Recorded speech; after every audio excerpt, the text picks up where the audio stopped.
The Winter Dew Tour in Killington, Vermont was everything we hoped for. The battle for the domination of men's pipe was nothing short of epic.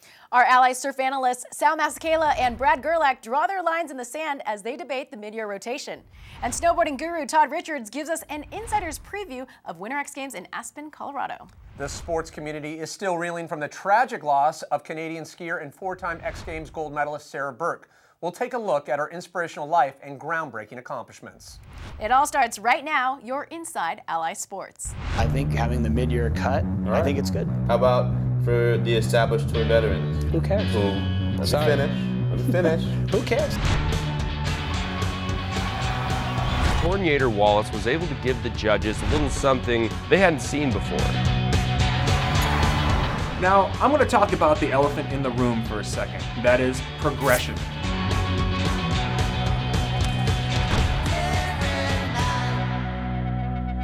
This is Inside Allisports. I'm Pat Parnell. And I'm Angela Sun. We're here to bring you inside the hottest stories, stats, and surprises from the world of action sports. First off, let's talk about the Winter Dew Tour.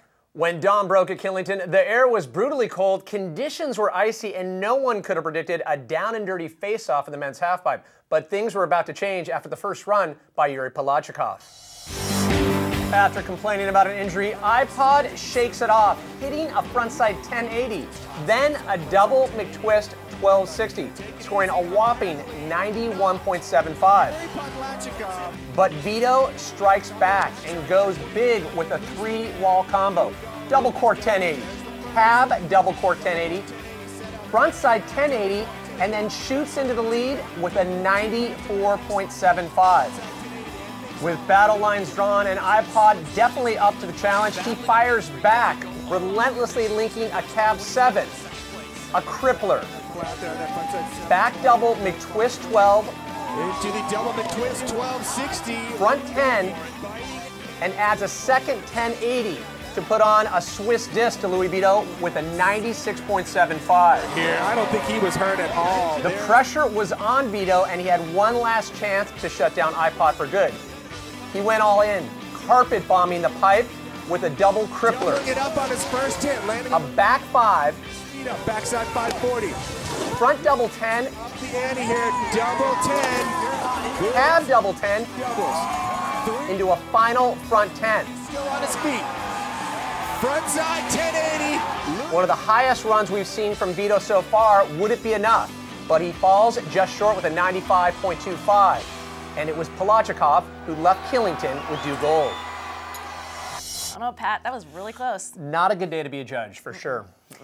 iPod and Vito's battle for Killington may be over, but the war is just getting started. With one stop remaining on the Winter Dew Tour at the Toyota Championships in Utah, Todd Richards gives us an inside take on what could shape up to be an epic showdown between iPod and Louis Vito.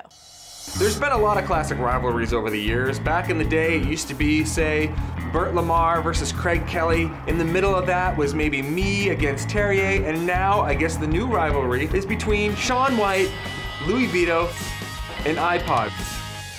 Shaun White was not at this event, so basically it came down to being Louis Vito versus Yuri Polachikov. Yuri put down a big run, and this is a position that Louis is not very familiar with being in. He has to just concentrate, land everything smooth.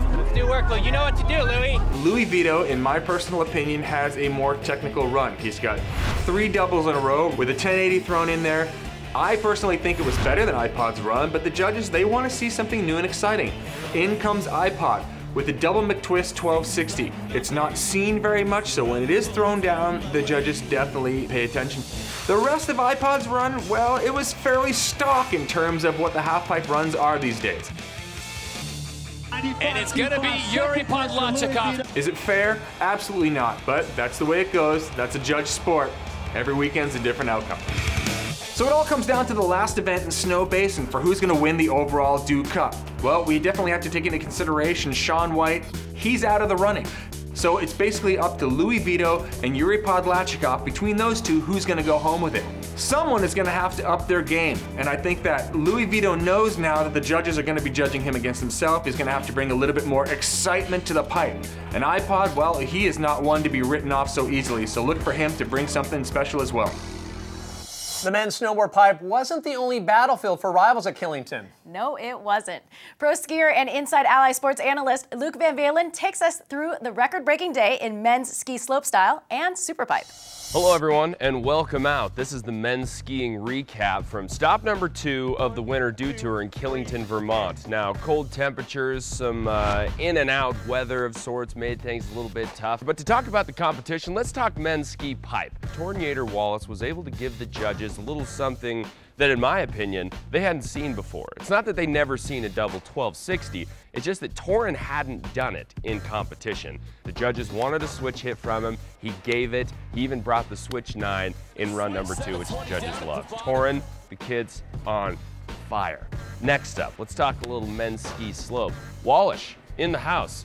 The back-to-back switch double 1080s seem like they're really paying the bills, but if I were to slide something across the table, which is my opinion, I would say that Bobby Brown is the best jumper in the game, bottom line.